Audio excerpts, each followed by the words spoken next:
ॐ नमो भगवते वासुदेवाय।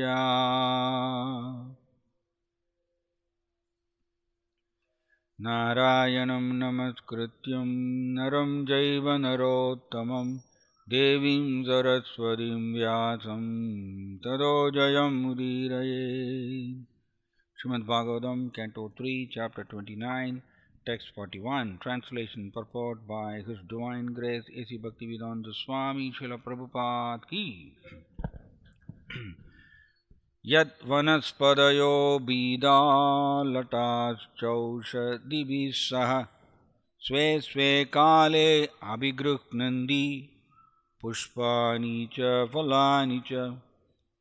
Yat vanaspadayo bida लटाश्चौषधीभिः सह स्वे स्वे काले अभिगृह्णन्ति पुष्पाणि च फलानि च। यत् वनस्पतयो बीजा लटाश्चौषधिभिः सह स्वे स्वे काले अभिगृह्णन्ति पुष्पाणि च फलानि च. Translation: out of fear of the Supreme Personality of Godhead, the trees, creepers, birds, plants, and flowers blossom and fructify, each in its own season. Purport: as the sun rises and sets and the seasonal changes ensue at their appointed times by the superintendence of the Supreme Personality of Godhead, so the seasonal plants, flowers, herbs, and trees all grow under the direction of the Supreme Lord. It is not that plants grow automatically without any cause, as the atheistic philosophers say. Rather, they grow in pursuance of the supreme order of the Supreme Personality of Godhead. It is confirmed in the Vedic literature that the Lord's diverse energies are working so nicely that it appears that everything is being done automatically. Next sloka also we'll read. Shravandi sarido bida no sarpadi udadir yadah agnir indesa giribir burnamajyadi yadbayat. Out of fear of the Supreme Personality of Godhead, the rivers flow, and the ocean never overflows. Out of fear of him only does fire burn, and does the earth with its mountains not sink in the water of the universe. Purport: we can understand from the Vedic literature that this universe is half filled with water, on which Garbhodaka Sai Vishnu is lying. From his abdomen a lotus flower has grown, and within the stem of that lotus flower all the different planets exist. The material scientist explains that all these different planets are floating because of the law of gravity or some other law. But the actual lawmaker is the Supreme Personality of Godhead. When we speak of law, we must understand that there must be a lawmaker. The material scientists can discover laws of nature, but they are unable to recognize the lawmaker. From Srimad Bhagavatam and Bhagavad Gita, we can know who the lawmaker is. The lawmaker is the Supreme Personality of Godhead. It is said here that the planets do not sink, since they are floating under the order or energy of the Supreme Godhead. They do not fall down into the water which covers half the universe. All the planets are heavy with their various mountains, seas, oceans, cities, palaces, and buildings, and yet they are floating. It is understood from this passage that the all other planets that are floating in the air have oceans and mountains similar to those on this planet.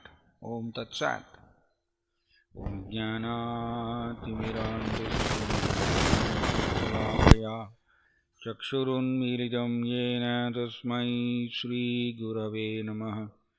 Namo Om Vishnupadaya Krishna Prasthaya Bhudale Srimade Jayapadaga Swamin Nidhi Namini नमाचार्यपादाया Nitai कृपाप्रदायिने गौरगदामदाया नगरग्रामदारिणे नमो विष्णुपादाय कृष्णप्रस्थाय भूतले श्रीमते भक्तिवेदान्तस्वामिनिधि नामिने नमस्ते सरस्वती देवे गौरवाणी प्रचारिणे निर्विशेषशून्यवादी पाश्चात्यदेशधारिणे जय श्री कृष्ण चैतन्य प्रभु नित्यानंदा श्री अद्वैत गदाधर श्रीवासादि गौरभक्तवृंदा हरे कृष्ण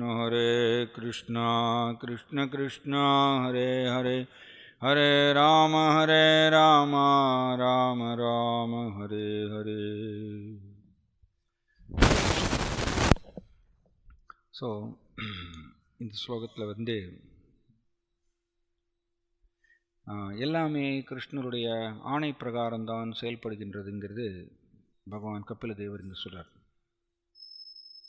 நாம் பிரம்ம சம்ஹிதையிலையும் படிக்கிறோம், யஸ்யாக்ஞயா Pramathi சம்பிரத காலச்சக்ரோ. So இந்த காலச்சக்கரம், இந்த காலச்சக்கரம் சொல்லும் பொழுது அதுக்குள்ளே எல்லாமே அடக்கம்.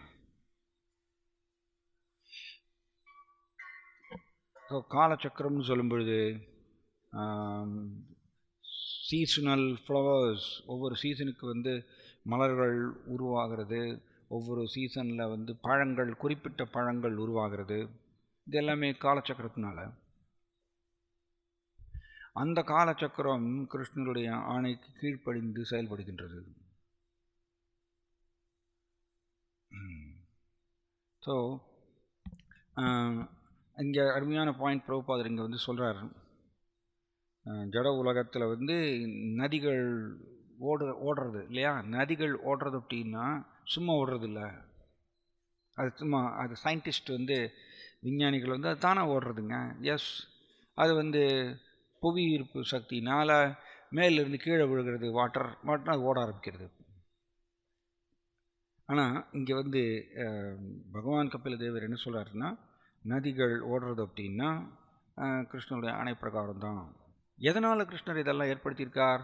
ஒவ்வொரு சீசனுக்கு ஒரு குறிப்பிட்ட ஃப்ளவர்ஸ் அண்ட் குறிப்பிட்ட பழங்கள், ரைட், குறிப்பிட்ட சீசனில் தானியங்கள் உற்பத்தி ஆகிறது. இது எல்லாமே கிருஷ்ணா கட்டுண்டு ஜீவாத்மாக்களாகிய நமக்கு, நாம் உடல் பெற்ற ஜீவாத்மாவை மாறிட்டோம் இல்லையா? இந்த உடல் வந்து ஜட உடல் ஜீவாத்மாவுக்கு தேவையில்லை, பட் உடல் பெற்ற ஜீவாத்மாவை மாறிட்டோம். அதனால் இந்த உடலுக்கு என்னென்ன அடிப்படை தேவைகளோ அது எல்லாமே கிருஷ்ணர் ஏற்பாடு பண்ணியிருக்கார். அவருடைய இச்சை பிரகாரம் இது அவருடைய சக்திகள் செயல்படுகின்றன. பராச சக்தி விவிதாய்வு சூயதே, அவருடைய கணக்கில் அடங்காத சக்திகள் கிருஷ்ணருடைய இச்சை பிரகாரம் செயல்படுகின்றது. ஸோ கிருஷ்ணர் இப்படியாக எல்லா ஜீவாத்மாக்களையும் பாதுகாக்கின்றார். கிருஷ்ணர் தான் பாதுகாக்கிறார் அத்தனை பேருமே. நேற்றுக்கு நான் ஒரு ஒரு டிவோட்டிகிட்ட பேசிகிட்டு இருந்தேன். ராக்கே கிருஷ்ணா மாரே கிருஷ்ணா ராக்கே. கிருஷ்ணர் ஒருத்தரை காப்பாற்றணுன்னா யாராலையும் அவரை அழிக்க முடியாது. கிருஷ்ணர் ஒருத்தரை அழிக்கணுன்னா யாராலையும் அவரை காப்பாற்ற முடியாது. நாம் எவ்வளோதான் வந்து பிளான் பண்ணலாம், எனக்கு வந்து அபாயம் வரக்கூடாது அப்படின்னு சொல்லிட்டு பல விதத்தில் நம்ம பிளான் பண்ணலாம். ஆனால் கிருஷ்ணர் வந்து நம்மளுக்கு வந்து அழிவுங்கிறது தீர்மானம் பண்ணிட்டாருன்னா வந்தே தீரும். ஒரு நைஸ் ஒரு இன்சிடெண்ட், கிருஷ்ணர் வந்து ஒருத்தரை பாதுகாத்தார்னா அவருக்கு அழிவு கிடையாது. அவர் எவ்வளவு க்ஷீணமாக இருந்தாலும் அவருக்கு அழிவு வராது. அண்ட் கிருஷ்ணர் வந்து ஒருத்தரை அழிக்கணும்னு முடிவு பண்ணிட்டார்னா அவர் எவ்வளவு ஹெல்த்தியாக இருந்தாலும் அவர் போயிடுவார்.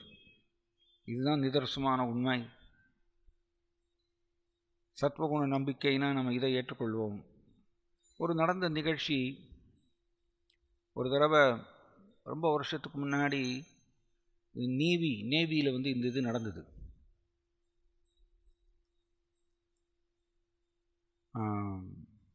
நேவி கேம்ப் வந்து அவங்க ஹெலிகாப்டரில் போயிட்டு இருக்கும் பொழுது இந்த ஹிமாலயா அதுக்கு அந்த இது வந்து பேர் என்ன, சுந்தரவனம்னு சொல்லுவோம், சுந்தரவன காடுகள்னு சொல்லுவாங்க. சுந்தரவன காடுகள் வந்து ரொம்ப அடர்த்தியான காடுகள். ஐ திங்க் மத்திய பிரதேசம் அங்கே வந்து இந்த சுந்தரவன காடுகள் இருக்குது. சாரி, பெங்கால் பக்கத்தில், பெங்கால், மத்திய பிரதேசம் இல்லை, பெங்கால். சுந்தரவன காடுகள் ரொம்ப அடர்த்தியான காடுகள். அதுக்குள்ளே வந்து ரொம்ப பிரம்மாண்டமான பெரிய அளவில் இருக்குமாம்மா. அதுக்குள்ளே மனிதர்களுடைய நடமாட்டமே இருக்க முடியாது.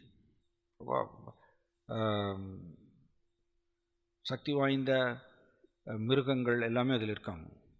ரைட். அந்த சுந்தரவன காடுகளுக்கு மேலே இந்த ஹெலிகாப்டர் வந்து பறந்து போயின்னு இருக்கும் பொழுது அதில் நேவி ஆஃபீஸர்ஸ்லாம் இருக்காங்க. அண்டு மலைகளுக்கு மேலே அப்படி பறந்து போயிட்டு இருக்கும் பொழுது இந்த ப்ரெஷர்னால், ஏர் ப்ரெஷர்னால் ஹெலிகாப்டர் வந்து பர்ஸ்ட் ஆயிடுது. ஹெலிகாப்டர் பர்ஸ்ட் ஆகி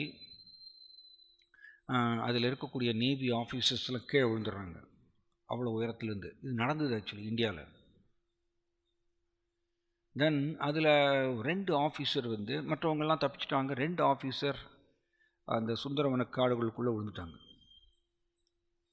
சுந்தரவன காடுகள் வந்து ரொம்ப டென்ஸ் அடர்த்தியான காடுகள். ஒருத்தரும் உள்ளே போக முடியாது. இப்போயும் அப்படி தான் இருக்குது கிருஷ்ணாவோட சிருஷ்டி. அதில் இந்த 2 ஆஃபீஸர்ஸ் வந்து ஒருத்தர் வந்து அவ்வளோ ஹெலிகாப்டர் அவ்வளோ உயரத்துலேருந்து கீழே விழும்பொழுது அவருடைய 2 காலும் உடஞ்சிருச்சு. 2 காலும் உடஞ்சி அவர் வந்து ஒரு பள்ளத்தாக்குக்குள்ளே விழுந்துட்டார். காடுகள், சுந்தரவன காடுகளுக்குள்ளே இருக்கக்கூடிய பள்ளத்தாக்கில் விழுந்துடுறார். இன்னொருத்தர் வந்து விழுந்தவர் வந்து அவருக்கு எந்த அடியும் இல்லை. அவரை பார்க்குறாரு, பள்ளத்தாக்குக்கு வெளியில் நின்றுட்டு பார்க்குறார். அண்டு தன்னை கூட இருக்கக்கூடிய கொலீக் ஆஃபீஸர் பள்ளத்தாக்கில் விழுந்து அவருக்கு நடக்க முடியல, 2 கால் உடஞ்சிருச்சு. அப்போ அவர் கேட்குறார் இவரை பார்த்து, தயவு செய்து என்னையை கொஞ்சம் காப்பாற்றுங்க, என்னையை மேலே தூக்குறதுக்கு ஏதாவது ஏற்பாடு பண்ணுங்க அப்படின்னு. இவர் என்ன சொல்கிறாருன்னா, இவருக்கு எந்த அடியும் படலை. இவர் என்ன பண்ணுறாருன்னா, அதெல்லாம் என்னால் முடியாது, உங்களை பாதுகாக்கிறதுக்கெலாம் என்னால் முடியாது, நான் இப்போ கிளம்புறேன். அவர் கருணை இல்லாமல் அங்கேருந்து அவர் கிளம்புறார். அவர் என்ன நினச்சாருன்னா, அந்த அடிபடாதவர் நான் இறந்து போயிட்டேன்னு சொல்லிட்டு இந்த கவர்மெண்ட்டுக்கு தெரிஞ்சிருச்சுன்னா என்னோடய குடும்பத்துக்கு 5 lakhs 10 lakhs இந்த மாதிரியே மானியம் கொடுப்பாங்க, குடும்பம் வாங்கிக்கிட்டோம். அதுக்கப்புறம் கொஞ்சம் வருஷத்துக்கு அப்புறம் மெதுவாக நம்ம திரும்பி போகலாம் குடும்பத்துக்கு. மனுஷன் வந்து கணக்கு போட்டே இருப்போம். இதுதான் ரஜஸ்ன்னு இப்படிதான். ரஜோகுணம் நம்ம மேலே தாக்கும் பொழுது நம்ம வந்து ஜட ரீதியான கணக்கு போட்டுகிட்டே இருப்போம். அண்ட் மனுஷனுக்கு மேனுவல் என்னன்னு கேட்டிங்கன்னா சாஸ்திரம்தான். பகவத்கீதா, பாகவதம், இதில் இருக்கக்கூடிய கிருஷ்ணாவோட உபதேசங்கள், இதுதான் மனுஷனுக்கு மேனுவல். இதை சார்ந்து தான் நம்ம வாழ்க்கையில் முடிவெடுக்கணும். நாம் இந்த பகவான் கிருஷ்ணா போதித்த இந்த உபதேசங்களை ஒதுக்கி வச்சுட்டு நம்மளுடைய ஜட அறிவின் துணை கொண்டு நம்ம முடிவு எடுக்கும் பொழுது நம்ம ஸ்ட்ராங்காக வந்து ப்ரோபாத சொல்ல, the more we try to exploit the matter, the more we are getting entangled in her complexities சொல்கிறார். எந்த அளவுக்கு நாம் ஜட உலகத்தை அனுபவிக்கணும்னு பிளான் பண்ணுறோமோ அந்த அளவுக்கு நம்ம மாயாவுடைய பிடியில் அதிகமாக மாட்டிப்போம்னு சொல்கிறார். ஸோ நம்ம ஜட அறிவின் துணை கொண்டு நம்ம திட்டங்கள் போட ஸ்ட்ராங்காக வந்து நம்ம ரஜோகுணத்தில் மாட்டிக்கிறோம். அண்ட் கிருஷ்ணருடைய பிளானும் வேறு மாதிரி இருக்கும். அதான் இங்கிலீஷில் சொல்லுவாங்க, மேன் ப்ரப்போசஸ் காட் டிஸ்போசஸ். மனுஷன் பிளான் பண்ணலாம், பட் கிருஷ்ணர் அதை முறியடிப்பார். அதனால் சத்வகுணம் நிரம்பிய ஒரு பக்தர் பிளான் வந்து, ஏன்னா ஜட உலகத்தில் அனுபவிக்கணுங்கிற ஆசை இருக்கும் பொழுது தான் விதவிதமான பிளான்ஸ் போடுவாங்க, திட்டங்கள் போடுவாங்க. அவர் வந்து கிருஷ்ணர் மேலே எனக்கு பக்தி அன்பு வளரணும் அப்படின்னு ஆசை உடையவர், அந்த ஒரு குறிக்கோள் மட்டும் உடையவர். ஜட உலகத்தில் பிளான் பண்ண மாட்டாங்க. ஜட உலகத்தில் பிளான் பண்ணுறதுக்கு ஒன்றும் கிடையாது. ஜட உலகம் வந்து துக்ககரமான உலகம்னு கிருஷ்ணன் ஆல்ரெடி சொல்லிட்டார். இதில் பிளான் பண்ணுறதுக்கு ஒன்றும் கிடையாது. ரூபார் இடத்துல கான்வர்சேஷனில் சொல்கிறார், ஒரு உரையாடல, actually we have no interest in the material world அப்படின்னு சொல்கிறார். ஜட உலகத்தில் எங்களுக்கு எந்த ஒரு இன்ட்ரெஸ்ட்டும் கிடையாது அப்படின்னு சொல்கிறார் ஒரு உரையாடலில். நாம் ஜட உலகத்தில் பல பிளான் போடுறோம் அப்படின்னா நம்ம ஜட உலகத்தை ஆண்டு அனுபவிக்க வேண்டுங்கிற ஆசை நம்மளுக்கு இருக்கிறதுனால தான் நம்ம பிளான் பண்ணுறோம். ஒரு தூய பக்தர், அவர் எதிர்ஷா லாப சந்துஷ்டோ, கிருஷ்ணர் என்ன ஏற்பாடு பண்ணுறாரோ அதை ஏற்றுக்கொண்டு அப்படியே போயிட்டே இருப்பார். அவருடைய குறிக்கோள் ஒன்றே ஒன்று தான், கிருஷ்ணர் மேலே அன்பு வளர்த்து கொள்ளணும், பக்தி வளர்த்து கொள்ளணும் அப்படிங்கிறது. அது மட்டும்தான் அவருக்கு ஒரே குறிக்கோளாக இருக்குது. கடவுள் அது ஒன்று மட்டும்தான் அவருக்கு குறிக்கோளாக இருக்குது. ஸோ அதனால் அவர் வந்து மனுஷன் பார்த்திங்க இந்த உலகத்தில் பிளான் பண்ணிகிட்டே இருக்கான், விதவிதமான பிளான் வந்து போட்டுகிட்டே இருக்காங்க. அந்த மாயா வந்து பேக் சைட்லேருந்து பிளானை வந்து முறியடிச்சுட்டே இருக்கு. ஆனால் இது மனுஷனுக்கு தெரியறதில்ல.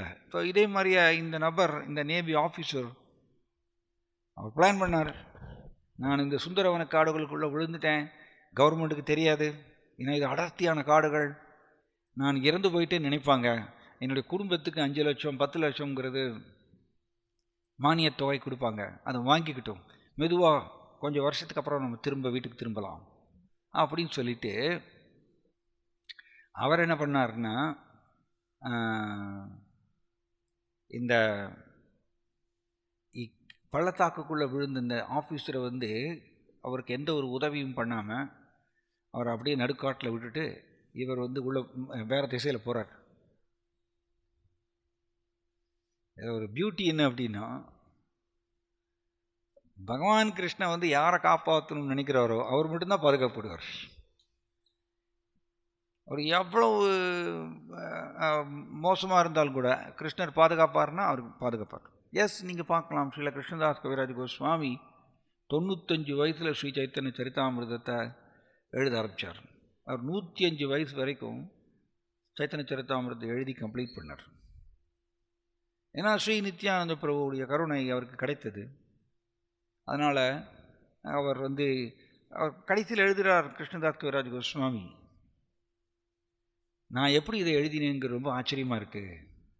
ஏன்னா என்னுடைய கைகள் நடுங்கிறது, என்னுடைய இமைகள் மூடிக்கிறது, அவ்வளோ வயசானவர், உடம்பெல்லாம் நடுங்கிறது, ஞாபக சக்தி இல்லை, உடம்பு சோர்வு தளர்த்தி, இதுக்கு நடுவில் நான் சைத்தன்ய சரிதாமிர்தம் இது எழுதி முடிச்சுக்கேன்னா இது ஒரு பெரிய அற்புதம் அப்படின்னு சொல்கிறார்.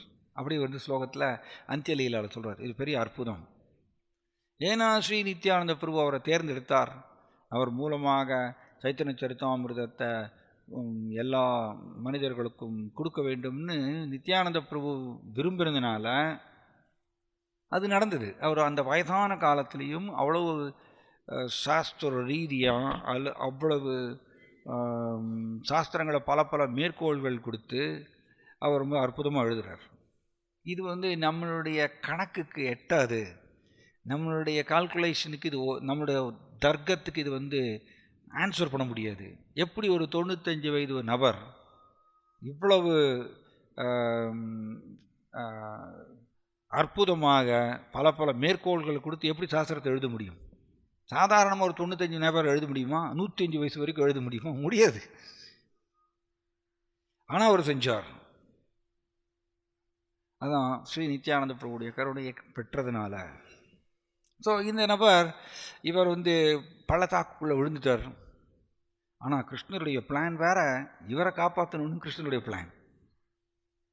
அந்த ஹெலிகாப்டர் வந்து வெடித்து அப்படி விழும்பொழுது ஹெலிகாப்டரில் இருக்கக்கூடிய பெட்ரோல் டேங்க் வந்து ஹெலிகாப்டரில் பெரிய பெட்ரோல் டேங்க், சாதாரணமாக நம்ம காரில் இருக்கக்கூடிய பெட்ரோல் டேங்க் மாதிரி கிடையாது, அதில் ஏகப்பட்ட லிட்டர் பிடிக்கும். ஸோ இந்த ஹெலிகாப்டரில் இருக்கக்கூடிய பெட்ரோல் டேங்க் வந்து உடஞ்சி அதில் இருக்கக்கூடிய ஹோல் பெட்ரோலும் இவர் மேலே விழுந்துருது, இவர் மேலே கொட்டிடுறது. ஸோ இவருடைய ஹோல் பாடி ஃபுல்லாக பெட்ரோல் வந்து ஃபுல்லாக அப்படி குளிச்சிட்டார் பெட்ரோலில். அண்ட் 2 காலும் உடஞ்சி அவர் வந்து சுந்தரவன காடுகளுக்கு உள்ள நடுவில் பள்ளத்தாக்கில் கிடக்கிறார் தன்னந்தனியாக. அண்ட் பார்த்திங்கன்னா சுந்தரவன காடுகளில் வந்து பயங்கரமான மிருகங்கள்லாம் இருக்குது, கோரமான மோசமான மிருகங்கள்லாம் இருக்குது. அண்ட் கூட இருக்கக்கூடிய ஆஃபீஸர் அவர் இவர்கிட்ட விட்டுட்டு போயாச்சு, எங்கேயோ போயிட்டார். ஆனால் எந்த மிருகங்களும் பக்கத்தில் வரலையாம்மா, எந்த மிருகங்களும் இவர் பக்கத்தில் வரவே இல்லையாம்மா. இவரால் ஓடவும் முடியாது, 2 கால் உடஞ்சிருக்கு. ஏன் அப்படின்னா அதான் கிருஷ்ணனுடைய பிளான். கிருஷ்ணனுடைய கணக்கு வந்து நம்மளுக்கு எட்டாது. அவரோட மொத்த உடலும் வந்து பெட்ரோல் வந்து கொட்டி இருக்கிறதுனால அந்த பெட்ரோல் ஸ்மெல்லுக்கு எந்த மிருகங்களும் பக்கத்தில் வரலையாம்மா, பெட்ரோல் ஸ்மெல்லுக்கு வராதம்மா. ஸோ பெரிய பெரிய சிங்கம் புலி எல்லாமே அந்த அடர்ந்த காடுகளில் இருக்குது, ஆனால் எதுவுமே பக்கத்தில் வரலையாம்மா. இவர் நைட் ஃபுல்லாக அப்படியே அங்கேயே கிடக்கிறார். 1 நாள் 2 நாள் 3 நாள் அப்படியே கிடக்கிறாருமா. 3 நாள் அப்படியே கிடக்கிறாரு, சாப்பாடு இல்லை. ஆனால் எந்த மிருகங்களும் பக்கத்தில் வரவே இல்லை, ஏன்னா அது பெட்ரோல் ஸ்மெல். தென் 3 நாளைக்கு அப்புறம் இந்த நேவி கேம்ப் வந்து அவங்க இன்னொரு ஹெலிகாப்டரை விட்டு இந்த 2 ஆஃபீஸரை கண்டுபிடிக்கணும்னு சொல்லி அவங்க வந்து எங்கே ஹெலிகாப்டர் உடஞ்சதோ பர்ஸ்ட் ஆச்சோ அந்த இடத்துக்கு வந்து அப்படி தேடுறாங்க. அந்த தேடும் பொழுது ஆஃபீஸர்ஸ் கீழே இறங்கி வந்து அவங்களுக்கு தான் நிறைய ஏற்பாடுகள்லாம் இருக்குது, அவங்க பேராசூட்டில் எல்லாம் இறங்குவாங்க. அந்த மாதிரி நிறைய கீழே இறங்கி ஆஃபீஸர்ஸ் கீழே வந்து தேடுறாங்க. தேடும்பொழுது இவர் வந்து 3 நாளாச்சு, இவர் 3 நாளாக வந்து சாப்பிடாமல் அவர் உயிரோடு இருக்கார். ஆனால் எந்த மிருகங்களும் பக்கத்துலேயே வரல. அப்போ இந்த ஆஃபீஸர்ஸ் வந்து தேடும் பொழுது பள்ளத்தாக்கு கிட்ட வந்து அவங்க தேடுறாங்க. அண்டு பள்ளத்தாக்கில் இவர் வந்து உள்ளே இருக்கார், ஒரு பெரிய பள்ளம் அது. அதிலிருந்து இவரால் கூப்பிடக்கூட முடியலையாம்மா, அவ்வளோ வீக் ஆகிட்டார். இவங்க வந்து தேடிட்டு இருக்காங்க. அப்புறம் வந்து தன்னுடைய முழு சக்தியும் திரட்டி சத்தம் போட்டு கூப்பிடுறார், நான் இங்கே இருக்கேன், என்னை காப்பாற்றுங்க அப்படின்னு. தென் அவங்க பார்த்துடுறாங்க. பார்த்துட்டு இவரை தூக்கி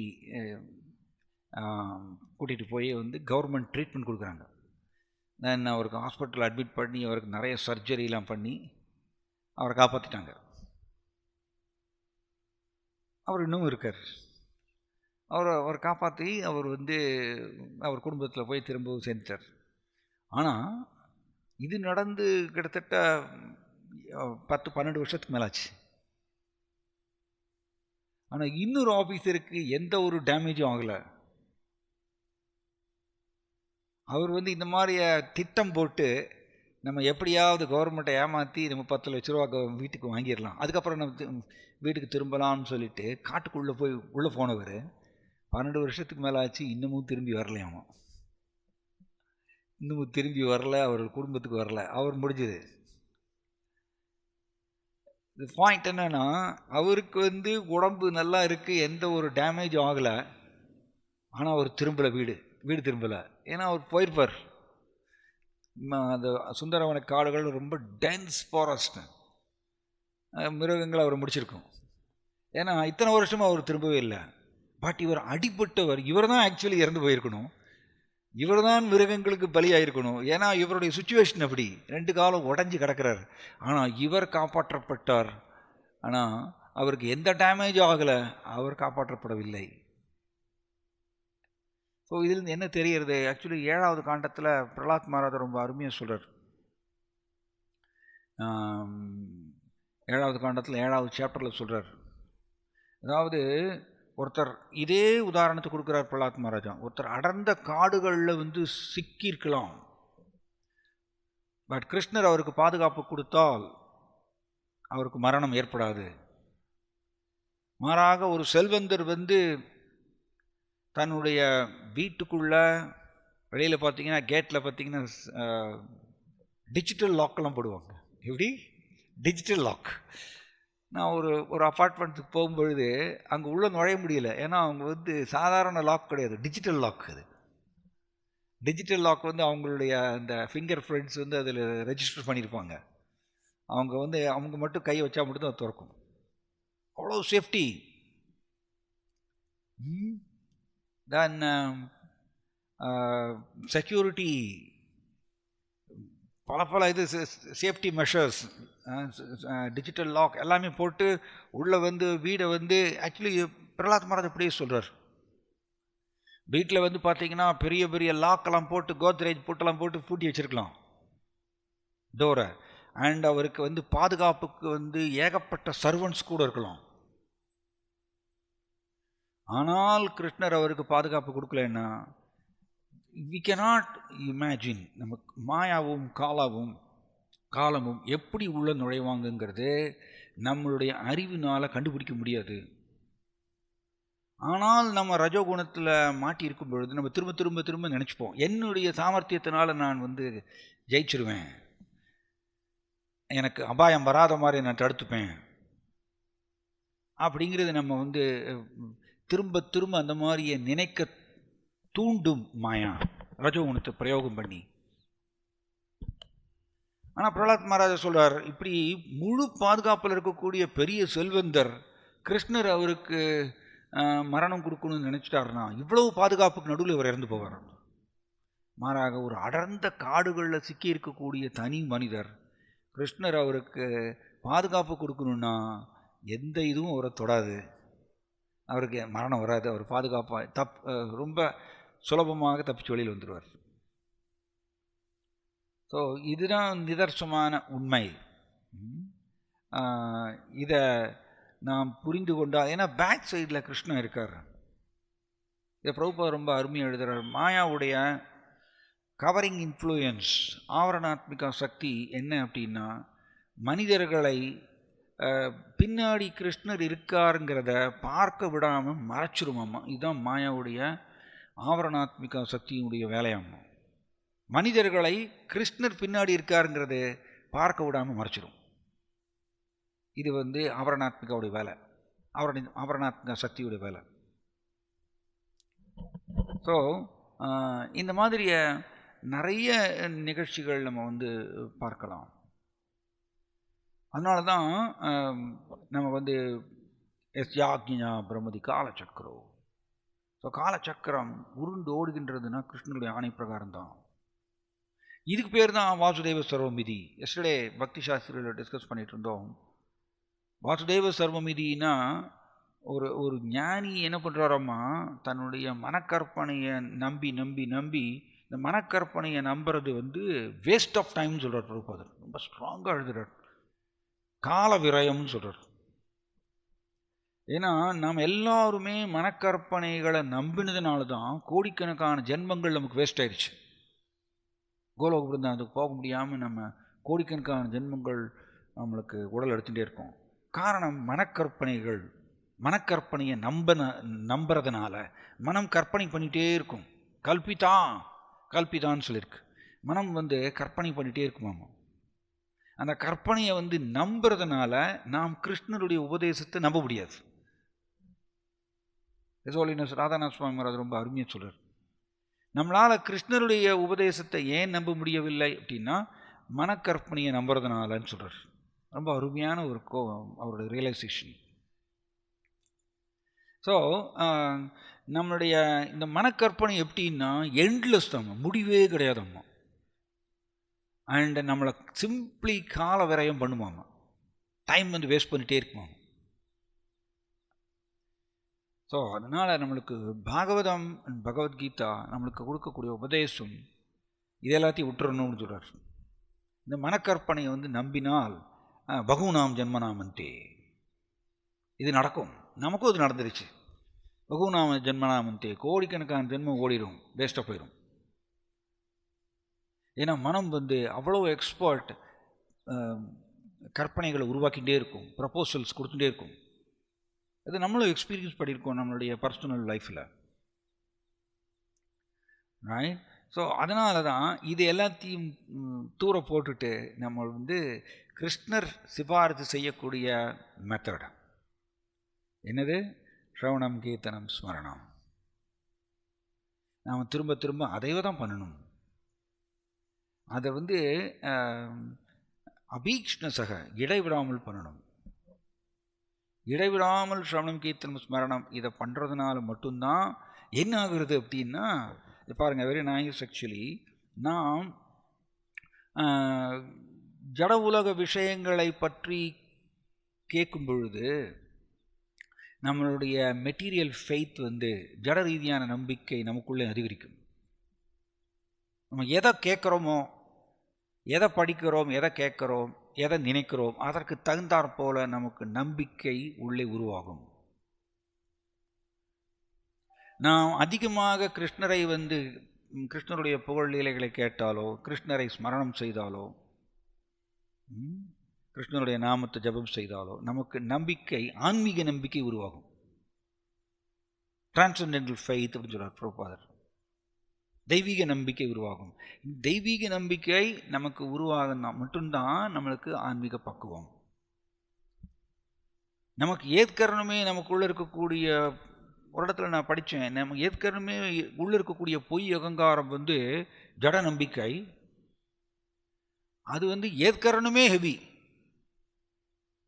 நாம் மேலும் ஜட ரீதியான விஷயங்களை காது கொடுத்து கேட்க கேட்க நம்ம உணவு கொடுக்குறோமாம்மா.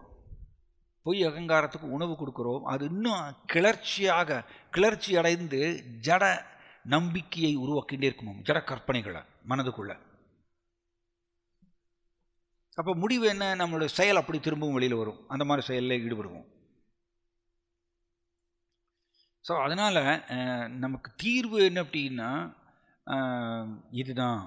நம்ம எவ்வளவுக்கு அவ்வளவு ஸ்ரவணம் கீர்த்தனம் அதிகமாக நம்மளுடைய டைமை ஃபில்லப் பண்ணுறோமோ அதற்கு தகுந்தாற் போல் தெய்வீக நம்பிக்கை உருவாகும். கிருஷ்ணரை நம்புவோம், கிருஷ்ணரை நம்ப ஆரம்பிப்போம். அது சத்வகுண நம்பிக்கை. ஸோ அது வந்துருச்சுன்னா நம்மளுடைய செயல் மாறி போயிடும். ஜட ரீதியான செயல்களிலிருந்து ஜாய் ஜெகநாத் பலதேவ் சுபத்ர மகாராணிக்கு ஜட ரீதியான செயல்களிலிருந்து நாம் விடுபடுவோம். அண்ட் தெய்வீக செயல்கள் நம்மளுக்கு உருவாகும். ஸோ அப்போ கட்டாயம் இந்த ஜட உலகத்தில் இருக்கக்கூடிய ஜீவராசிகள் அத்தனை பேருமே பாதுகாப்பவர் கிருஷ்ணர் தான். கிருஷ்ணர் தான் பாதுகாப்பு கொடுக்குறார், வேறு யாருமே இல்லை. ஸோ இது இந்த நம்பிக்கை ஒருத்தருக்கு, எஸ்டர்டே ஒரு மாதாஜி எங்கள் ஃபோனில் பேசிகிட்டு இருந்தாங்க. ஆனால் நம்ம எத்தனை தடவை கேட்டாலும் திரும்பவும் நம்மளுக்கு ஜட செயல்கள் செய்தால் என்னை பாதுகாத்து கொள்ளலாம்ங்கிற அந்த நம்பிக்கை உருவாகிறதே அப்படின்னு அவங்க கேட்டாங்க. அதுதான் ரஜோகுணத்தினுடைய தாக்குதல். இது புதிர், நமக்கு தெரியாமல் செயல்படுவது.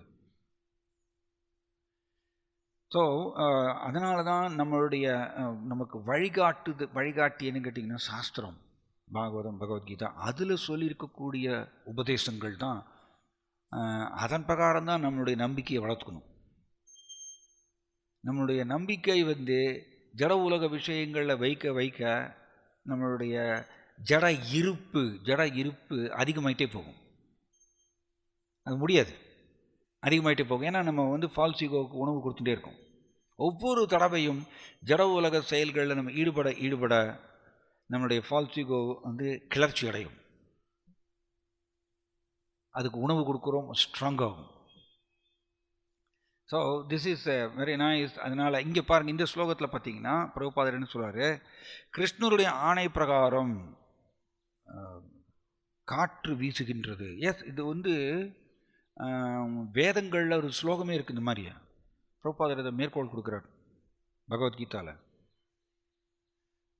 வேதங்களில் ஒரு ஸ்லோகம் இருக்காமல் என்ன, கிருஷ்ணருடைய ஆணை பிரகாரம் தான் காற்று வீசுறது. சும்மா காற்று தானாக வீசுறது கிடையாது. இப்போ எப்படி காலம் வருஷத்தில் 4 பருவமாக பிரிப்போம், மொத்தம் 6 பருவம். ஆக்சுவலி ரிதுன்னு சொல்லுவோம், 6 சீசன். 6 சீசன் இப்போ இருக்கிறது இல்லை. கலியுடைய தாக்குதல்னால அது ஓவர்லாப்பிங் மாறி போயிட்டுருக்கு. அப்போ நம்மளுக்கு இலை உதிர் காலம்னு சொல்லுவோம். அதுக்கப்புறம் இந்த காற்று காலம்னு சொல்லுவோம். இல்லை, காற்று ரொம்ப வேகமாக அடிக்கும். வசந்த காலம் இல்லையா, காற்று வேகமாக அடிக்கும். அது வசந்த காலம். அது எப்படி சும்மா தானே நடக்கிறதா? அது எப்படி கரெக்டாக அந்தந்த டைமில் அது வந்து வசந்த காலம் உருவாகிறது? ஏன்னா கிருஷ்ணர் இங்கே வந்து பகவான் கபிலர் சொல்கிறார், கிருஷ்ணருடைய ஆணை பிரகாரம் தான் காற்று வீசுகின்றது. வாயுதேவர் வந்து காற்றை வந்து வீசுகிறாரு கிருஷ்ணனுடைய ஆணை பிரகாரம். எதனால் கிருஷ்ணன் இந்த ஆணையை கொடுத்துருக்கார்? ஏன்னா என்னுடைய குழந்தைகள் என்னை விட்டுட்டு அவங்க உடல் பெற்ற ஜீவாத்மாவை மாறிட்டாங்க. ஸோ உடலுக்கு தேவையான அடிப்படை தேவைகள் நான் தான் ஏற்பாடு பண்ணணும். ஸோ தேவர்கள் எல்லாரும் என்னுடைய சக்திகள் நீங்கள் அதை செய்யணும். கிருஷ்ணனுடைய ஆணை இது. ஸோ கிருஷ்ணனுடைய ஆணைக்கு பயந்து தேவர்கள் எல்லாரும் செய்கிறாங்க காற்று வீசுறது. ஆனால் இதில் பிரபுபாதர் ரொம்ப அருமையாக சொல்கிறாரு பாருங்க. இந்த சயின்டிஸ்டுடைய வேலை என்னென்னா, இந்த சயின்டிஸ்ட் என்ன பண்ணுறாரு பாருங்க. இந்த பிரபுபாதர் வந்து பொருளுரையில் எழுதியிருக்காரு, the foolish person thinks that the nature is working automatically, but such an atheistic theory is not supported in the Vedic literature. இல்லை, நம்ம வந்து 42 தான் படித்தோம். கரெக்ட், 42 பிரபுபாதர் சொல்கிறார் பாருங்க. Material scientist explains that all these different planets are floating because of the law of gravity or some other law. But the actual lawmaker is the Supreme Personality of Godhead. Material scientists can discover laws of nature, but they are unable to recognize the lawmaker. The very important point. விஞ்ஞானிகள், ஜட ரீதியான விஞ்ஞானிகள், அவங்க வந்து ஜட இயற்கையினுடைய சட்டங்களை புரிஞ்சுக்கலாம். ஜட இயற்கையோட சட்டங்களை புரிஞ்சுக்கலாம். கரெக்ட். அவங்க அது புரிஞ்சுன்றதுனால தான் புவி ஈர்ப்பு சக்தின்னு சொல்கிறாங்க. இது ரொம்ப விசித்திரமாக இருக்கும். இதெல்லாம் வந்து பார்த்தீங்கன்னா பயங்கர பிரமிப்பாக இருக்கும். இதெல்லாம் எஸ் இவங்க கண்டுபிடிச்சிருக்காங்க. புவி ஈர்ப்பு சக்தி அப்படிங்கிறது வந்து அந்த சட்டத்தை வந்து ஜட இயற்கையினுடைய சட்டம், அதை வந்து ஆராய்ச்சி செஞ்சு பல வருடங்கள் ஆராய்ச்சி செஞ்சு அதை கண்டுபிடிச்சிருக்காங்க. ஆனால் இந்த சட்டத்தை உருவாக்கினவர் யார் அது அவங்களுக்கு தெரியல. ஏன்னா ஒரு சட்டம் இருக்குன்னா அந்த சட்டத்தை உருவாக்குறது ஒருத்தர் இருக்கணும்ல. இவங்க வந்து லா ஆஃப் கிராவிட்டின்னு சொல்லுவாங்க. லா ஆஃப் கிராவிட்டி அப்படின்னு சொல்லுவாங்க. இது புவி ஈர்ப்பு சட்டம், புவி ஈர்ப்பு லா அப்படிங்கிறத வந்து கலீலியோ ஒருத்தர் கண்டுபிடிச்சார்.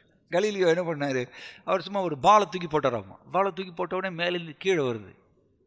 அப்படி மேலேருந்து கீழே வந்தோடனே பார்த்தார், ஓகே. ஏன்னா அது புவி ஆக்சுவலி எப்படின்னா, பூமி இது ஒரு பெரிய ஒரு பிரமிப்பாக இருக்கக்கூடிய ஒரு விஷயம். பூமியினுடைய சர்ஃபேஸில் தான் நம்ம எல்லோரும் இருக்கோம். பூமியினுடைய மேற்பரப்பில் நம்ம எல்லோரும் இருக்கோம். ஆனால் பயங்கர விசித்திரம், பூமியினுடைய ஈர்ப்பு, இந்த ஈர்ப்பு வந்து பிரம்மாண்டமானது. அந்த ஈர்ப்பில் தான் பெரிய பெரிய மலைகள்லாம் நிற்கிறதாம். இது ரொம்ப ஆச்சரியமாக இருக்கும். பூமியினுடைய மேற்பரப்பில் தான் எல்லாமே இருக்குது. நான் மாராஜிட்டு கூட ஒரு நாள் பேசிகிட்டு இருந்தேன். நான் ரொம்ப நாள் நினச்சிட்டு இருந்தேன் பூமிக்குள்ளே நம்ம எல்லோரும் இருக்கோம்னு நினச்சிட்டு இருந்தேன். நம்ம எல்லோரும் பூமிக்குள்ளே இருக்கோம்னு நினச்சிட்டு இருந்தேன். அப்போ மகாராஜ் ஒரு தடவை கேட்கும்பொழுது அவர் சொன்னார், நோ நோ நோ, நம்ம எல்லோரும் பூமிக்கு உள்ளே கிடையாது. நான் இந்த கேள்வி அவர்கிட்ட கேட்டேன், நம்ம பூமிக்கு உள்ளே இருந்தோன்னா எப்படிங்க நம்ம வந்து சூரியனை பார்க்குறோம், எப்படி சந்திரனை பார்க்குறோம்? பூமி வந்து உருண்டை இல்லையா? உருண்டை கவர்டு கம்ப்ளீட்லி மூடி இருக்குது. ஸோ பூமிக்கு உள்ளே நம்ம இருக்கோன்னா எப்படி சூரியன் சந்திரன் நம்ம பார்க்குறோன்னு இந்த கேள்வியை அவர்கிட்ட கேட்டேன் மகாராஜ்கிட்ட. அவர் சொன்னார், நோ நோ, நம்ம எல்லோரும் பூமிக்குள்ளே இல்லை, பூமிக்குள்ளே இருக்க முடியாது. ஏன்னா பூமிக்குள்ளே அவ்வளோ ப்ரெஷராம்மா, ஹெவி ப்ரெஷர், வெந்து போயிடுவோம். ஆனால் நம்ம எல்லோருமே பூமியினுடைய ஒட்டி சர்ஃபேஸில் இருக்குமாம்மா, மேற்பரப்பில். ஆனால் பூமியினுடைய இந்த புவி ஈர்க்கக்கூடிய சக்தி, ஏன்னா புவின்னா என்னது, பூமியினுடைய ஈர்ப்பு சக்தி வந்து ஹெவியாமா. அந்த ஈர்ப்பு சக்தியில் பெரிய பெரிய மலைகளே நிற்கிறது, பிரம்மாண்டமான மலைகள் நிற்கிறது, அண்ட் கடல் நிற்கிறது. ஆனால் இதை கண்டுபிடிச்சாங்க கலீலியோ. ஓகே, புவி ஈர்ப்பு சக்தின்னு ஒன்று இருக்குது, இது இதனால தான் எல்லாமே நிற்கிறது, இயங்கிறது.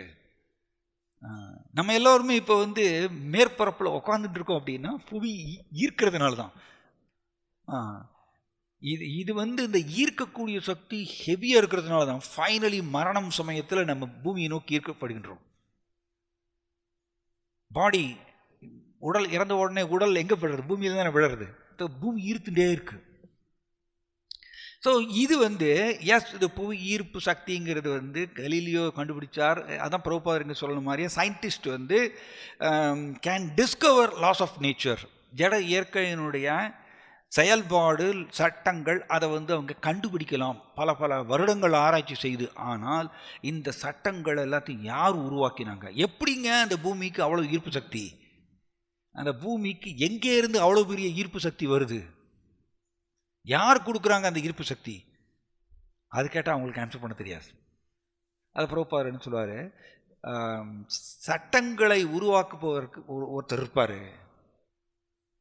பூமி அப்படின்னா இவ்வளவு ஈர்ப்பு சக்தி இருக்கணும், அந்த ஈர்ப்பு சக்தியில் இத்தனை பேர் இயங்கலாம் பூமியை சுற்றி, அண்ட் பூமியை சுற்றி மலைகள் நிற்க முடியும் அப்படிங்கிற இந்த ஈர்ப்பு சக்தியை உருவாக்கி அந்த சட்டத்தை ஏற்படுத்தியவர் யார்?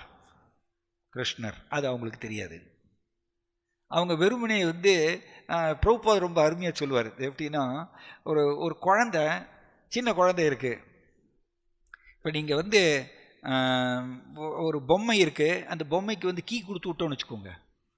இப்போ கார் பொம்மை இருக்கும், அந்த கார் பொம்மைக்கு கீயெல்லாம் கொடுப்பாங்க. கீ கொடுத்தோன்னா அந்த கார் பொம்மை ஓடும். இந்த குழந்தை பார்த்துட்டு அது அப்படியே பிரமிச்சு நிற்கும். இந்த கார் பொம்மை ஓடுறதை பார்த்துட்டு பிரமிச்சு நிற்கும். அது அப்படியே ரொம்ப அதை என்ஜாய் பண்ணும். ஆனால் குழந்தை வேணால் அந்த கார் ஓடுறதை பார்த்து பிரமிச்சு நிற்கலாம். ஆனால் அப்பாவுக்கு அது பிரமிப்பு கிடையாது. அப்பாவுக்கு அது பிரமிப்பு கிடையாது. ஏன்னா அவருக்கு தெரியும் இந்த காருக்கு கீ இருக்குது, அதுக்கு உண்டான மெக்கானிசம் உள்ளே இருக்குது, அதுக்கு எல்லாத்துக்கும் மேலே நான் தான் கீ கொடுத்தேன் இல்லையா? அப்பா தானே அது. இந்த மாதிரி பொம்மையில இப்போ வருதா தெரியல எனக்கு. ரைட். இப்போ பார்த்தீங்கன்னா பொம்மையில் அந்த கீயை இப்படி கொடுப்பாங்க, கீ கொடுப்பாங்க. அது அப்பா அந்த கீயை கொடுத்து விடுறாரு. ஒரு 5-6 கீ இப்படி போட்டு விடுவார். போட்டு விட்டு அப்படி விட்டார்னா அந்த கார் அப்படியே போடும். அந்த குழந்தை பார்த்து அப்படியே கை கொட்டி சிரிக்கும், பிரமிக்கும், ஆச்சரியப்படும் இந்த கார் ஓடுறது அப்படின்னு. ஆனால் அப்பாவுக்கு ஆச்சரியம் கிடையாது. ஏன்னா நான் தான் கீ கொடுத்து விட்டேன், அண்ட் அதுக்கு முன்னாடி இயக்கிறதுக்கு உண்டான உள்ள மோட்டார்லாம் இருக்குது, நான் தான் கீ கொடுத்து விட்ருக்கேன், அதனால் ஓடுதுங்கிறது அப்பாவுக்கு தெரியும். அப்பாவுக்கு பிரமிப்பு கிடையாது. அதே மாதிரி தான் விஞ்ஞானிகள் பிரமிச்சு போகிறாங்க இந்த புவி ஈர்ப்பு சக்தியை பார்த்து. புவி எஸ், புவியினுடைய ஈர்ப்பு பிரம்மாண்டமானது, ஹெவி, வெரி ஹெவி. இல்லைன்னா நீங்கள் ஹிமாலயா மவுண்டன்லாம் பார்த்தீங்கன்னா ஹெவி மவுண்டன்ஸ், ஆனால் அது எல்லாமே பூமியினுடைய மேற்பரப்பில் நிற்கிறது. ஏன் அவ்வளோ ஈர்ப்பாமா? அந்த ஈர்ப்பில் நிற்கிறது. ஸோ இந்த ஈர்ப்பு பார்க்கணுன்னா நமக்கு சயின்டிஸ்ட்டுக்கு இது குழந்தை மாதிரியா, இதை பார்த்து அப்படியே பிரமிப்பர். வாவ், புவி ஈர்ப்பு எவ்வளோ சக்தி வாய்ந்ததுன்னு சொல்லிட்டு பிரமித்து போவார். ஆனால் கிருஷ்ணருக்கு அது பிரமிப்பு கிடையாது. ஏன்னா நான் தான் அதை உருவாக்கியிருக்கேன். அந்த பூமிக்கு எங்கே இருந்து அந்த ஈர்ப்பு சக்தியை யார் கொடுத்தாங்க? நான் தான் கொடுத்துருக்கேன். இந்த ஈர்ப்பு சக்தியை கொடுத்ததும் நான் தான். அதன் மூலமாக எல்லா ஜீவராசிகளையும் பூமியினுடைய மேற்பரப்பில் நான் மெயின்டைன் பண்ணுறேன். அதனால் கிருஷ்ணருக்கு பிரமிப்பு கிடையாது. இதை பார்த்துட்டு கிருஷ்ணாவுக்கு பிரமிப்பு கிடையாது. ஆனால் கிருஷ்ணரை புரிந்து கொள்ளாதவர்களாகிய நமக்கு பிரமிப்பாக இருக்கும். கார் ஓடுறது மாதிரி, பொம்மை கார் ஓடுறது எப்படி குழந்தைக்கு பிரமிப்பாக இருக்குமோ அந்த மாதிரி நமக்கு இந்த நம்ம சயின்ஸ்ல எல்லாம் படிக்கிறோமே, 7 அற்புதங்கள் அப்படின்லாம் படிப்போம், 7 அதிசயங்கள் அப்படின்லாம் படிப்போம். அந்த 7 அதிசயங்கள் அதை கண்டுபிடிக்கலாம் மனுஷன்.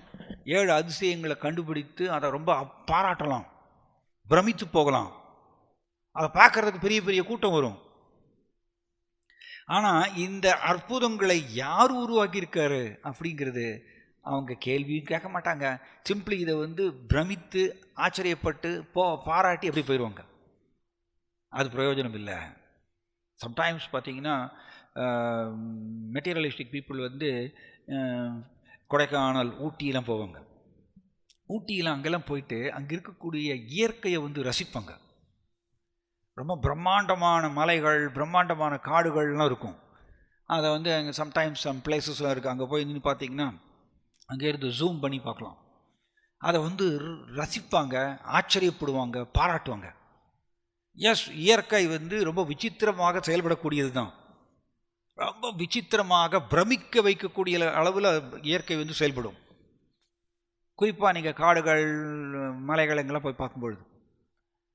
ஆனால் இந்த இயற்கை யாருடைய ஆணைக்கு கீழ்ப்படிந்து செயல்படுகின்றது? சும்மா தானாக செயல்படுமா? அது அவங்களால பதில் சொல்ல தெரியாது.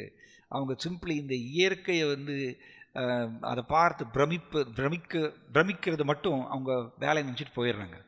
ஆனால் புத்திசாலியானவர் எங்கே இருந்து இந்த இயற்கைக்கு இவ்வளோ சக்தி வருது, இயற்கை எப்படி தானாக செயல்பட முடியும்? ஒரு பிரபுபாத் ரொம்ப அருமையாக சொல்லுவார், இதோட நான் முடிச்சிடுறேன். நியூட்டன் வந்து பெரிய சயின்டிஸ்ட் நியூட்டன், உலகமே போற்றக்கூடிய ஒரு சயின்டிஸ்ட். ஆனால் அவருக்கு ரொம்ப ஸ்ட்ராங் நம்பிக்கையாம்மா கடவுள் இருக்கார் அப்படிங்கிறது. ஒரு நபருக்கு வந்து எல்லா சூழ்நிலைகளிலும் பின்னாடி கிருஷ்ணர் இருக்காருங்கிற அந்த நம்பிக்கை இருந்தாலே அவர் சிறந்த ஆன்மீகவாதி. Actually most of the time நாம் நம்மளுடைய நடைமுறை வாழ்க்கையில் ஒரு சூழ்நிலை வரும்பொழுது கிருஷ்ணர் பின்னாடி இருக்கின்றாருங்கிற அந்த நம்பிக்கை வந்து நம்ம விட்டுருவோம், மறந்துடுவோம். அது சாதாரண மனிதனுடைய இயல்பு. அது சாதாரண மனிதன், அது கட்டுண்ட ஜீவாத்மாவுடைய இயல்பு. ஆனால் நமக்கு எப்பொழுதுமே கிருஷ்ணர் பின்னாடி இருக்காருங்கிற நம்பிக்கை நம்மளுக்கு எப்போ ஸ்ட்ராங்காக இருந்ததுன்னா அவர் சிறந்த ஆன்மீகவாதி, அவர் பக்குவமானவர் ஆக்சுவலி அப்படி சொல்லலாம்.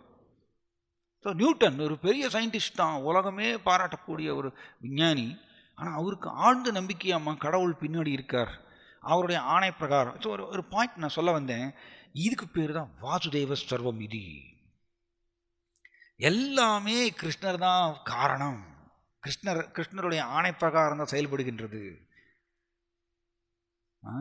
அப்படிங்கிற ஒரு கன்க்ளூஷன் பாருங்க. பகவத்கீதாவில் கிருஷ்ணன் எப்படி சொல்றார், ஒருத்தர் இந்த ஒரு தீர்மானத்துக்கு வந்துட்டார்னா, எல்லாத்துக்கும் பின்னாடி வந்து கிருஷ்ணர் இருக்கின்றார் அப்படிங்கிற ஒரு தீர்மானத்துக்கு வந்துட்டார்னா அவர்தான் மகாத்மான்னு கிருஷ்ணன் சொல்றார். பட் நம்ம பார்க்கணும் நம்முடைய வாழ்க்கையில் நமக்கு அந்த அந்த தீர்மானம் எப்பொழுதுமே இருக்கா? எந்த சூழ்நிலை வந்தாலும் பின்னாடி கிருஷ்ணர் இருக்கார் அப்படிங்கிற அந்த நம்பிக்கை நம்மளுக்கு 24 hours இருக்கா அப்படின்னு கேட்டிங்கன்னா நமக்கு இன்னும் வரல. அதனால தான் நாம் மகாத்மாவாக இன்னும் உயரவில்லை. அண்ட் கிருஷ்ணா அதை சுதுர்லபான்னு சொல்லிட்டார், ரொம்ப ரேர். அந்த மாதிரி மகாத்மாவை பார்க்குறது அபூர்வம். அண்ட் ஞானி வந்து மனக்கற்பனையை நம்பி நம்பி நம்பி நம்பி பகுநாம் ஜென்மனாமன்ட்டு கோடிக்கணக்கான ஜென்மம் ஓட்டுறார். அதனால தான் வேஸ்ட் ஆஃப் டைம்.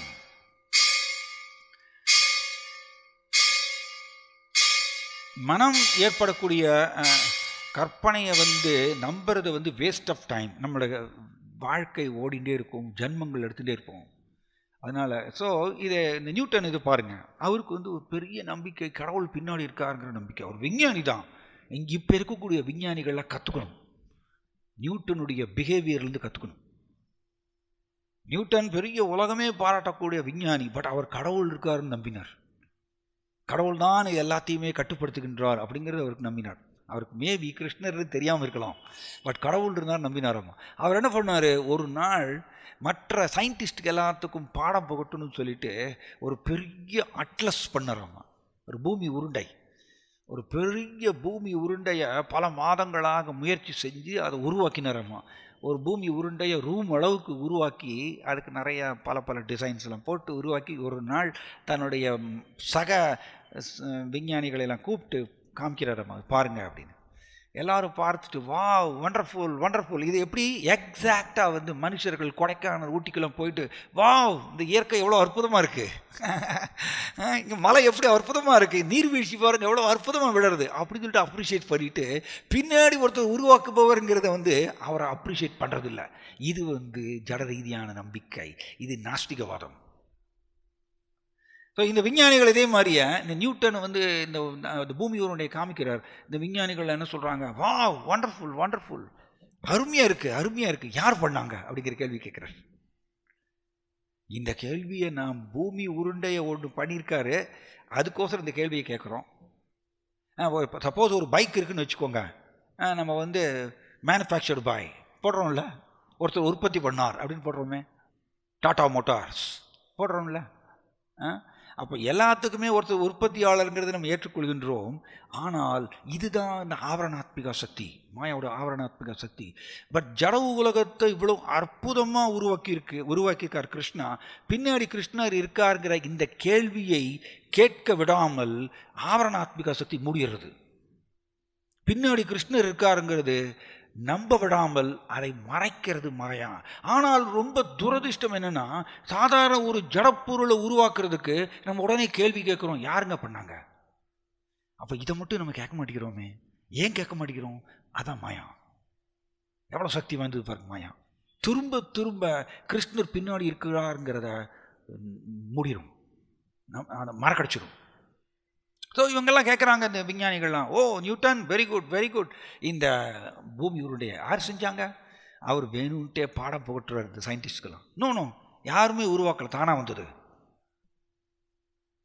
அவங்களுக்குலாம் கோபம் வருது விஞ்ஞானிகளுக்கெல்லாம். என்ன நியூட்டன், நீங்கள் உலகமே பாராட்டக்கூடிய பெரிய விஞ்ஞானி, இப்படி ஆன்சர் பண்ணுறீங்க? பகுத்தறிவுக்கு ஏற்ற மாதிரி ஆன்சர் பண்ணுறீங்க, எப்படி தானாக உருவாக்க முடியும்? ஒருத்தர் உருவாக்கணும்ல, எல்லா விஞ்ஞானிகளும் கேட்குறாங்க. நியூட்டன் சொல்கிறாரு, திரும்பவும் அவங்களோட கோபத்தை அதிகரிக்கிறதுக்கு ஒருத்தர் சொல்கிறார், தானாக உருவாச்சு, அது யாரும் உருவாக்கல, தானாக உருவாச்சு. இந்த மாதிரி 3-4 தடவை சொன்ன உடனே விஞ்ஞானிகளுக்குலாம் பயங்கர கோபம் வருது நியூட்டன் மேலே. நீ ஒரு பெரிய நியூட்டன் லா அப்படி இப்படிலாம் பெருசாக தியரியெல்லாம் உருவாக்கியிருக்க, பட் காமன் சென்ஸ், பொது அறிவு இல்லையே உங்கள்கிட்ட, அப்படின்னு திட்டுறாங்க. அவங்க பயங்கர கோபத்துக்கு உச்சக்கட்ட நிலைக்கு போகும்போது நியூட்டன் சொல்கிறாரு, பதில் சொல்கிறார், எஸ், நீங்கள் எல்லாரும் ஒத்துக்கிறீங்களா, இந்த ஒரு பூமி உருண்டை அற்புதமான பூமி உருண்டையை ஒருத்தர் செஞ்சுருக்கணும்னு ஒத்துக்கிறீங்களா, பின்னாடி ஒருத்தர் இருக்கணும்னு ஒத்துக்கிறீங்களா? அதே மாதிரியாக இந்த உலகம், பூமி எவ்வளவு விசித்திரங்கள் நிரம்பியது, எவ்வளவு அதிசயங்கள் நிரம்பியது, எவ்வளவு பிரமிக்க வைக்கக்கூடிய வகையில் இந்த பூமி இயங்குகின்றது. அதை பார்த்துட்டு வெறும் பிரமித்து மாத்திரம் பண்ணிட்டு அப்ரிஷியேட் பண்ணிட்டு போயிடுறோமே, பின்னாடி ஒருத்தர் அதை உருவாக்குபவர் ஒருத்தர் இருக்கார், கடவுள் இருக்காருங்கிறது ஏன் நம்ப மாட்டேங்கிறீங்க? இதுக்கு நீங்கள் நம்புறீங்க, அதுக்கு ஏன் நம்ப மாட்டேங்கிறீங்கன்னு நியூட்டன் இந்த கேள்வியை கேட்குறாரு. கேட்ட உடனே எல்லா சயின்டிஸ்டும் தலை குனிச்சுக்கிறாங்க. நியூட்டன் இவ்வாறாக அவங்களுக்கு பாடம் புகட்டுறாரு, கடவுள் பின்னாடி இருக்காருன்னு. அப்போ அவ்வளோ பெரிய ரொம்ப பிரமாதமான நியூட்டனே கடவுள் இருக்காருங்கிறது ஏற்றுட்டார். இதுதான் புத்திசாலித்தனம். புத்திசாலித்தனம்னா சும்மா ஜட ரீதியான அறிவை விருத்தி செய்து கொள்வது புத்திசாலித்தனம் அல்ல. பின்னாடி கிருஷ்ணர் இருக்கின்றார், கிருஷ்ணர் மிகப்பெரியவர், நான் அவருக்கு கீழ்ப்படிந்தவன், என்னால் ஒன்றும் பண்ண முடியாது, அவர்தான் என்னை கட்டுப்படுத்துகின்றார் அப்படிங்கிறத யார் புரிஞ்சுக்கிறாரோ அவர் தான் புத்திசாலி, அவர் தான் உண்மையான புத்திசாலி. அப்போ இப்போ இருக்கக்கூடிய விஞ்ஞானிகள் ஏதோ சம் டிகிரிஸ், சில டிகிரிஸ் படித்து முடித்த உடனே சயின்டிஸ்ட்டுங்கிற பட்டம் பெறுறாங்க. சயின்டிஸ்ட்ங்கிற பட்டம் பெற்ற உடனே அவங்க என்ன நினச்சிக்கிறாங்க, நியூட்டனுக்கு இருக்கக்கூடிய நம்பிக்கை அவங்களுக்கு இல்லை. நியூட்டனோட பெரிய விஞ்ஞானிகள் அவங்க, ஆனால் அவங்களுக்கு நான் பெரிய சயின்டிஸ்ட்டுங்கிற நம்பிக்கை. அதனால் கடவுள் இல்லை, கடவுள் இருப்பவங்கிற சொல்பவர் முட்டாள், இந்த மாதிரிலாம் போதிக்கிறாங்க. ஆனால் புத்திசாலியானவர் அவர் பின்னாடி கிருஷ்ணர் இருப்பதை எப்பொழுதுமே ஏற்றுக்கொள்கின்றார். கிருஷ்ணர் இல்லாமல், இங்கே பிரபுபாதருடைய ஆர்குமெண்ட் அதோடு நான் முடிச்சிடுறேன். எவ்வளோ விசித்திரமானது பாருங்கள், கிருஷ்ணருடைய சக்தி எப்படி செயல்படுறது பாருங்கள். கர்ப்போதக சாய் விஷ்ணுவுடைய நாபியிலிருந்து வந்த தாமரை, பிரம்மாண்டமான தாமரை, இதை நம்ம கற்பனைக்கு எட்டுமா? அந்த தாமரையுடைய தண்டில் 14 லோகங்கள் இருக்குன்னா நம்முடைய பகுத்தறிவு கெட்டுமா? அது சாதாரணமாக ஒரு தாமரையுடைய தண்டு எவ்வளோ இருக்கும்? இவ்வளோதான் இருக்கும். அதுக்குள்ளே எப்படி 14 லோகங்கள் அடக்க முடியும்? நம்மளுடைய அறிவு கெட்டுதான் அது. ஆனால் நடக்கிறதே அது பாகவதம் சொல்கிறது. இதுதான் பகவானுடைய சக்தி, விசித்திரமானது, ரொம்ப பிரமிக்க வைக்கக்கூடிய வகையில் கிருஷ்ணருடைய சக்தி செயல்படக்கூடியது. அப்படி இருக்கும் பொழுது இந்த புவியீர்ப்பு சக்தின்னு சொல்கிறாங்கல்ல, ஓகே, அந்த புவியீர்ப்பு சக்தி இங்கே செயல்பட மாட்டேங்குது.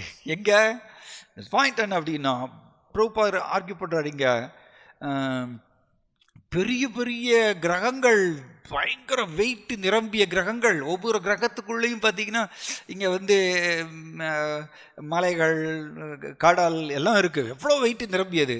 ஆனால் அந்த கிரகங்கள் எல்லாமே கர்ப்போதகா கடலில் மிதக்கிறதாமா. அப்போ இது நம்மளுடைய சட்டம் எங்கே போச்சு? சாதாரணமாக ஒரு வெயிட் உள்ள ஒரு பொருளை தண்ணியில் போட்டோன்னா உடனே போயிடும் அப்படிங்கிறது நம்மளுடைய கண்டுபிடிப்பு, பட் அந்த கண்டுபிடிப்பு இங்கே ஒர்க் ஆகுறதில்ல. இவ்வளோ பிரம்மாண்டமான கிரகங்கள், வெயிட்டுடைய கிரகங்கள் கர்ப்போதகா கடலில் பால் மாதிரி மிதக்கிறதாமா. காரணம், கிருஷ்ணருடைய யோகமாய சக்தி பிரயோகம் பண்ணுறதுனால, கிருஷ்ணருடைய தெய்வீக சக்தியை பெற்றதுனால அந்த கிரகங்களை மிதக்கிறதாமா கர்ப்போதகா கடலில் பால் மாதிரியே. ஸோ இது நம்மளோட கண்டுபிடிப்பு, இங்கே நம்மளுடைய தர்க்கம் இங்கே ஒர்க் ஆகாது. நம்மளோட எத்தனை தர்க்கம் அது ஒரு ஒரு பிக்சர் இருக்குது, நான் பார்த்தேன். அதில் எப்படின்னா அவரோட புக்ஸுடைய ஒரு கவரில் கிருஷ்ணா பியூட்டிஃபுல் ஷியாமசுந்தர கிருஷ்ணா அப்படி புல்லாங்குழல் ஊதிட்டு நிற்கிறார். அண்ட் விஞ்ஞானிகள் வந்து ஆராய்ச்சி பண்ணுறாங்க, யார் இந்த பர்சன், இந்த நபர் யார் அப்படின்ட்டு ஒருத்தர் விஞ்ஞானிகள் வந்து இப்படி உரையாடுறாங்க, டிஸ்கஸ் பண்ணுறாங்க, தர்க்கம் பண்ணிகிட்டே இருக்காங்க. ஆனால் கிருஷ்ணா ரொம்ப ஸ்மைலிங் ஃபேஸ், பியூட்டிஃபுல் பாய், புல்லாங்குழல் ஊதிட்டு நிற்கிறாரம்மா. ஆனால் இவங்களுக்கு புரியவே இல்லை. அப்படி ஒரு பிக்சர் நம்ம வந்து அவருடைய புக்குடைய கவரில் பார்க்கலாம். ஸோ விஞ்ஞானிகள் வந்து இந்த மனக்கற்பனை பண்ணிகிட்டே இருக்கலாம், ஆனால் கிருஷ்ணரை புரிஞ்சிக்கவே முடியாது. அண்ட் கால விரயம் தான். இந்த மாதிரி நம்ம எத்தனையோ ஜென்மங்கள் வேஸ்ட் பண்ணிட்டோம். நம்மளும் அதே தான், நமக்கும் இந்த மனக்கற்பனையினால் எத்தனையோ ஜென்மங்கள் வேஸ்ட் பண்ணிட்டோம். ஸோ ஃபைனலி நம்ம இந்த கன்க்ளூஷனுக்கு வரணும், வாசுதேவ சர்வமிதி. கிருஷ்ணருடைய விருப்பம் பிரகாரம் தான் அத்தனையும் செயல்படுகின்றது. என்னை பாதுகாக்கிறாருன்னா கிருஷ்ணர் தான், இல்லையா? நம்மளுக்கு ஒரே ஒரு இதுன்னு சொல்லிடுறேன். குரு மகாராஜுடைய ஒரு ஒரு ஒரு டிவோட்டி இருந்தார், பேரெல்லாம் சொல்ல மாட்டேன். ஒரு டிவோட்டி இருந்தார். அவர் வந்து இந்த உடலை பாதுகாக்கிறதுல வந்து அவ்வளோ முக்கியத்துவம் செலுத்துவார், அவ்வளோ முக்கியத்துவம். அவரை வந்து இன்டர்நெட்டில் படித்து இந்த ஹெல்த் டிப்ஸ்ன்னு சொல்லுவாங்க. ஸோ அதை பண்ணால் வந்து என்னுடைய உடம்பை பாதுகாக்கலாமா, இதை பண்ணினா என்னோடய உடம்பை பாதுகாக்கலாமான்னு சொல்லிட்டு இன்டர்நெட்டை படித்து உடனே அந்த ஹெல்த் டிப்ஸை வந்து அப்ளை பண்ணுவார். அவர் இங்கெல்லாம் வந்திருக்காரு, எனக்கு நிறையெல்லாம் சொல்லியிருக்கார். இந்த ஹெல்த் டிப்ஸை இதை பண்ணுங்கள் அதை பண்ணுங்கள் அப்படின்னு நிறைய சொல்லியிருக்கார். அவ்வளவு ஹெல்த் டிப்ஸை வந்து பார்த்து பண்ணுவர். பார்த்திங்கன்னா அவர் ஒரு 49 வயசில் ஹார்ட் அட்டாக்கில் போயிட்டார். டப்புன்னு 49 வயசில் படார்னு ஹார்ட் அட்டாக், ரூமுக்குள்ளே இறந்து போயிடுறாரு. அண்ட் ஏன் இந்த மாதிரியே அவர் ஹெல்த் டிப்ஸை வந்து இன்டர்நெட்டை பார்த்து ஹெல்த் டிப்ஸை வந்து அவ்வளோ உடனே ப்ராக்டிஸ் பண்ணுவார்ல, அவருக்கு ஏன் 49 வயசில் ஹார்ட் அட்டாக்? எத்தனை பண்ணாலும் சரி, நம்மளுடைய ஜட ரீதியான சிந்தனையினால் நம்ம திரும்ப உந்தப்படுவோம். நம்மளோட நம்பிக்கை அந்த மாதிரி உருவாகிட்டே இருக்கும், அந்த மாதிரி செயல் வந்துகிட்டே இருக்கும். அப்போ ஏன் அவருக்கு மரணம் வந்தது 49 வயசில்? காரணம், கிருஷ்ணர் அவருக்கு அந்த டைமில் ஆத்மா வெக்கேட் பண்ணணும்னு முடிவு பண்ணிட்டார். அதுதான் பாயிண்ட். அண்ட் கிருஷ்ணர் வந்து நமக்கு இந்த துன்பம் அனுபவிக்கணும்னு வச்சுருந்தாருன்னா அது வந்தே தீரும். இதுதான் இங்கே பகவான் கபில தேவர் அப்படி தான் சொல்லித்தரார். காற்று வீசுறதுன்னா அவருடைய ஆணை பிரகாரம் தான். சூரியன் கதிர்களை வீசுறாருன்னா அவருடைய ஆணை பிரகாரம். அப்படி தான் இங்கெல்லாம் சொல்லப்பட்டிருக்கு. மழை வந்து மழை நீர் வருதுன்னா ஆகாயத்தில் இருந்து அவரோட ஆணை பிரகாரம், அத்தனையும் அவரோட ஆணை பிரகாரம் தான். அப்போ அதே மாதிரி தான் என்னை பாதுகாக்கிறதும் அவரோட ஆணை பிரகாரம் தான். நான் என்னுடைய முயற்சியினால் நான் என்னை பாதுகாத்து கொள்வேங்கிறது நினைப்பது எதனால்? நான் ரஜோகுணம் நம்ம மேலே தாக்கப்படுறதுனால தான் நம்ம அந்த மாதிரி நம்பிக்கை உருவாகுகின்றது. சத்வானா இங்கே பகவான் கபிலர் என்ன சொல்லியிருக்காரு தான். ஸோ அவர் வந்து ஹெல்த் டிப்ஸை வந்து பக்காவாக ஃபாலோ பண்ணவர். பட் 49 வயசில் போயிட்டார் படார்.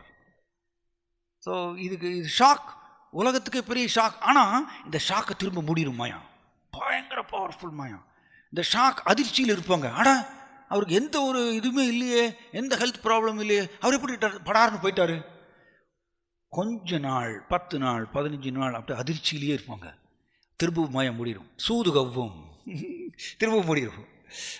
திரும்பவும் அவங்க பாட்டில் வழக்கம் போல் பழைய குருடி கதவை அப்படின்னு சொல்லிட்டு வழக்கம் போல் ஜட உலகத்தை அனுபவிக்கிறதுக்கு பிளான் பண்ண போயிடுவாங்க. ஸோ புத்திசாலியானவர் எப்பொழுதுமே பின்னாடி கிருஷ்ணர் இருக்கின்றார், பின்னணியில் கிருஷ்ணர் இருக்கின்றார். பின்னணி பாடகர்னு சொல்லுவோம் இல்லையா நம்ம, அது மாதிரியா பின்னணி பாடகர் கிருஷ்ணர் தான். கிருஷ்ணர் பின்னாடி இருக்கார். அவரை நம்ம ஏற்றுக்கொண்டுட்டோன்னா நம்ம சத்துவகுணம், அதுதான் பக்குவம், ஆன்மீக முன்னேற்றம்ங்கிறது அதுதான். ஜாய் ஸ்ரீமத் பாகவதம் கி, பतित पावन श्रील प्रभुपाद की, निताय गौर प्रेमानंदे.